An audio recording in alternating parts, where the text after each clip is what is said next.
poor scenarios for the Zaporizhia nuclear power plant. It's a huge threat to the Russians.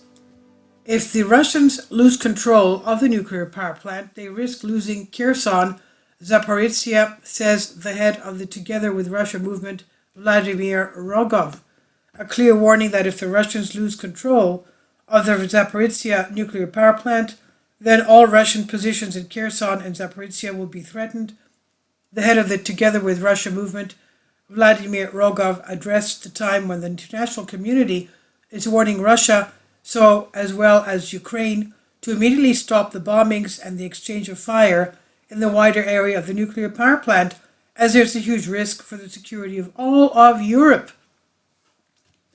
Indeed, the International Atomic Energy Agency, IAEA, has made a dramatic appeal to both Moscow and Kiev to stop attacks near the nuclear plant and to create a safety zone around the plant. So far, however, neither side is willing to lay down their arms, while many times to this day the Russians maintain that they have prevented landing attempts by the Ukrainians in their attempt to occupy the station. All lands east of the Dnieper are at risk. It must be understood that control of the Zaporizhia nuclear power plant is vital in maintaining control over the left bank of the Dnieper.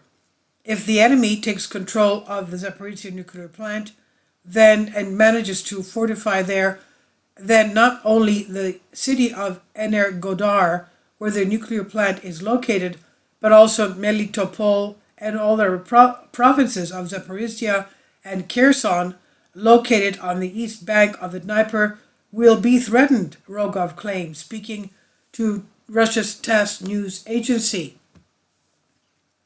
The front line, according to Rogov, the only effective way to ensure the safety of the Zaporizhia nuclear power plant and the entire area east of the Dnieper River is to drive the conflict line even further away from the Zaporizhia nuclear power plant, so that the station not be within the range of Ukrainian artillery. As we know, Ukrainians have been bombing the Zaporizhia nuclear power plant. Now, I don't see any reason why we should trust the Ukrainians, Rogov said, even if there are guarantees from the West. This is what Rogov said, who argued that the international organizations may transfer control of the station to Ukrainian authorities if the Ukrainians succeed in retaking it, his control.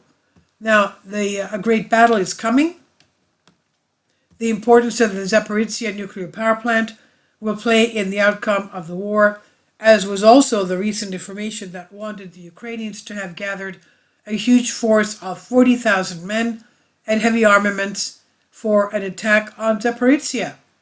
Based on the same information, the Ukrainians have transported heavy weapons, M777 artillery systems, armored vehicles, mortar units, and thousands of soldiers, while there are also several foreign mercenaries in the area. For their part, the Russians, after withdrawing from Kherson and the lands west of the Dnieper, have moved their troops to the east of the river and are fortifying their positions there, having there also an extremely strong military force.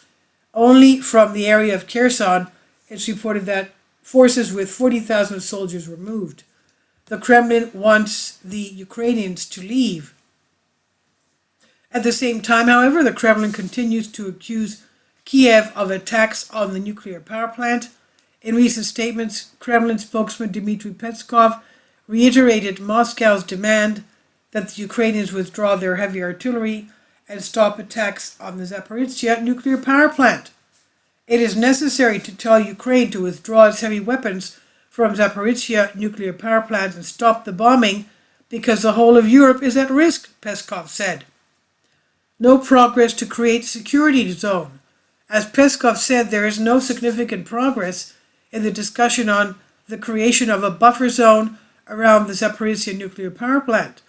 At first, they were asking Russia to withdraw all its heavy equipment from there, but it never happened. Then everyone realized that there were no Russian weapons there.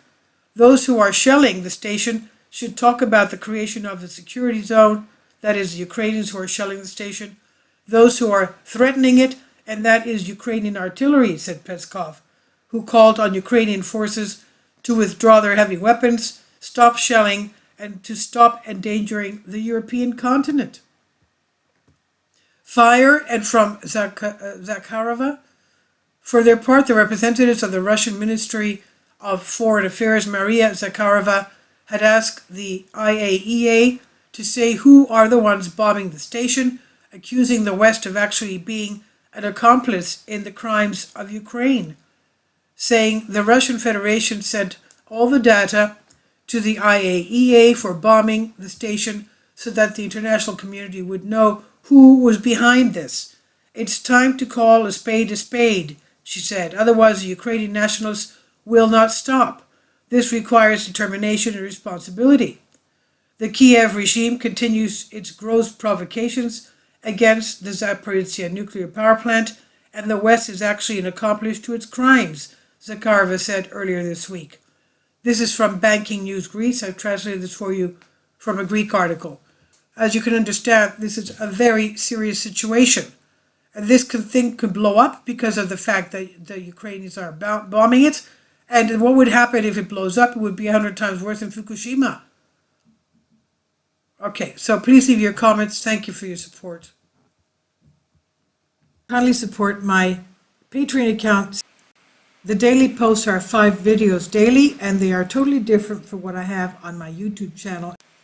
Thank you so much for your support and that you find all my content so interesting. You'll find the Patreon account details in the description box below.